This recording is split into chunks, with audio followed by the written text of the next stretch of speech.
Армыз құрметті отандастар, генералдар мен офицер мырзалар, сержанттар мен сарбаздар.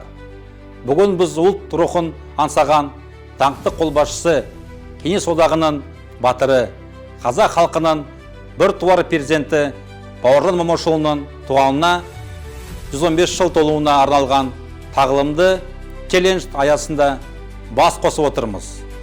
Осы челленджді біз оңтүстік өңірлік қолбасшылығынан қабыл алып, зор құрметпен, әрі үлкен жауапкершілікпен жалғастырып отырмыз. Бұл ұрпақтан ұрпаққа жалғасатын рухани сабақтастық. Бауыржан Момышұлы майдан даласында батырлығымен танылса, бейбіт өмірде қаламмен ұлт санасын тәрбиелеген. Оның өмір жолы әскери қызметшілер үшін нағыз үлгі.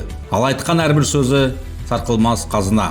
Александр Бектің Волоколамск тас жолы шығармасында Бауыржан Момышұлының маневр қолдану туралы қағидасына тоқталып кетейін. Маневр дегеніміз ұрыс әдісі.